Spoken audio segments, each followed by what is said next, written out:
नमस्कार, मैं Shreya digital India news में आप सभी का स्वागत है। बढ़ते आज की खबरों की ओर। महायुद्ध का यू टर्न, सीज फायर के 12 घंटे बाद ही ईरान का पलटवार। अमेरिका और ईरान के बीच हुआ 2 हफ्ते का युद्ध विराम चंद घंटों में ही टूट गया।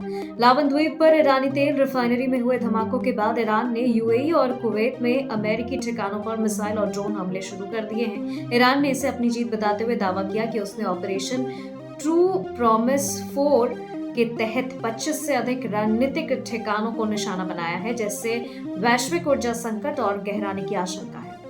भारत ने किया सीज फायर का स्वागत, होर्मुज जलमध्य को लेकर चिंता जताई। भारतीय विदेश मंत्रालय ने अमेरिका ईरान के बीच शुरुआती युद्ध विराम का स्वागत करते हुए इसे अस्थायी शांति की दिशा में एक नया कदम बताया है। भारत ने विशेष रूप से स्ट्रेट ऑफ होर्मुज में निर्बाध व्यापार और वैश्विक ऊर्जा आपूर्ति जारी रखने पर जोर दिया। भारत के लिए यह क्षेत्र सामरिक और आर्थिक रूप से अत्यंत महत्वपूर्ण है, क्योंकि तनाव बढ़ने से देश के अंदर तेल की कीमतों और आयात पर सीधा असर पड़ सकता है। बिहार में जाली नोटों पर सर्जिकल स्ट्राइक, नीतीश सरकार का बड़ा फैसला। बिहार के मुख्य सचिव प्रत्यय अमृत ने भारत नेपाल सीमा पर स्थित सभी बैंक शाखाओं में नोट सॉर्टिंग मशीनों लगाना अनिवार्य कर दिया है। यह कदम जाली मुद्रा और अवैध वित्तीय गतिविधियों को रोकने के लिए उठाया गया है। साथ ही आरबीआई ने धोखाधड़ी से बचने के लिए 1600 से शुरू होने वाली आधिकारिक नंबरों और .in डोमेन वाली वेबसाइटों के प्रति जनता को जागरूक किया है, ताकि डिजिटल फ्रॉड पर लगाम लगाया जा सके। अखिलेश का बीजेपी पर वार, भारत ने विश्व गुरु बनने का मौका गंवाया।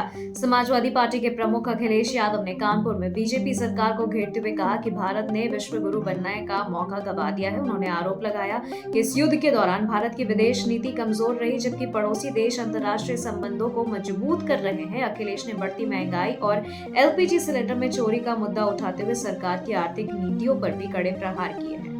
ममता ने भवानीपुर से भरा नामांकन, बोली हम ही बनाएंगे सरकार। पश्चिम बंगाल की मुख्यमंत्री ममता बनर्जी ने भवानीपुर सीट से अपना नामांकन दाखिल कर दिया है। इस दौरान उन्होंने राज्य की सभी 294 सीटों पर जीत का भरोसा जताते हुए कहा कि वे हर क्षेत्र के विकास के लिए काम करेंगे। तृणमूल कांग्रेस ने उन्हें अजय चेहरा बताते हुए रिकॉर्ड वोटों से जीत का दावा किया है।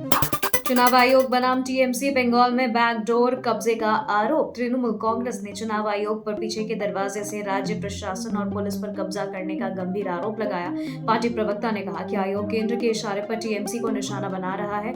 दूसरी ओर आयोग ने सख्त लहजे में कहा कि बंगाल में चुनाव पूरी तरीके से हिंसा मुक्त और पारदर्शी होंगे। इस जुबानी जंग ने राज्य में निष्पक्ष चुनाव की प्रक्रिया पर एक बड़ी बहस छेड़ दी है। अमेठी में अखिलेश के खिलाफ पोस्टर लगाए, सपा ने दी आंदोलन की चेतावनी। अमेठी में सपा प्रमुख अखिलेश यादव की तुलना फिल्म के डकैत से करने वाले पोस्टरों ने हंगामा खड़ा कर दिया है। बताया कि यूथ अंगेस्ट माफिया द्वारा लगाए गए इन पोस्टरों में अखिलेश का लियारी राज या धुरंधर सीएम जैसे नारे लगाए गए हैं। सपा कार्यकर्ताओं ने इसे पार्टी की छवि बिगाड़ने की साजिश बताते हुए पुलिस से सख्त कार्रवाई की मांग की है और चेतावनी दी है कि ऐसा करने पर सख्त गिरफ्तारी होनी चाहिए दोषियों की। ओवैसी का तीखा तंज, विदेश नीति 3 घंटे का मजाक नहीं। एआईएमआईएम प्रमुख असदुद्दीन ओवैसी ने अमेरिका ईरान युद्ध विराम पर प्रतिक्रिया देते हुए कहा कि विदेश नीति को हल्के में लेना देश की सुरक्षा के लिए खतरा है। उन्होंने भाजपा सरकार से लेबनान में इजरायली कार्रवाई के खिलाफ खुलकर बोलने और वहां जंगबंदी कराने की मांग की है। ओवैसी ने तंज कसते हुए कहा कि अगर हम आज खामोश रहे तो अक्साई चिन और पीओके वापस लेने का दावा कैसे करेंगे। मल्लिकार्जुन खड़गे की सफाई, गुजरात का अपमान मेरा इरादा नहीं। कांग्रेस अध्यक्ष मल्लिकार्जुन खड़गे ने केरल में दिए गए अपने बयान पर सफाई दी है, जिसमें उन्होंने साक्षरता की तुलना करते हुए टिप्पणियां की थी। खड़गे ने खेद व्यक्त करते हुए कहा कि उनके बयान को गलत तरीके से पेश किया गया और गुजरात के लोगों के प्रति उनके मन में हमेशा सम्मान रहा है। उन्होंने स्पष्ट किया कि उनका मकसद केवल केरल के मतदाताओं की जागरूकता की सराहना करना था, न कि किसी भावनाओं को ठेस पहुंचाना। कोलकाता में चुनावी तापमान हाई, दिल्ली तक पहुंचाई लड़ाई।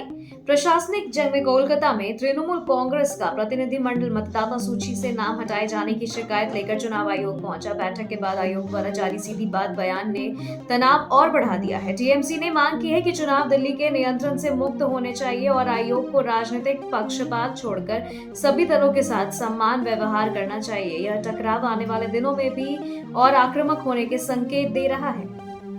खबरों के सिलसिलों में फिलहाल इतना ही। बने रहे डिजिटल इंडिया न्यूज के साथ। नमस्कार।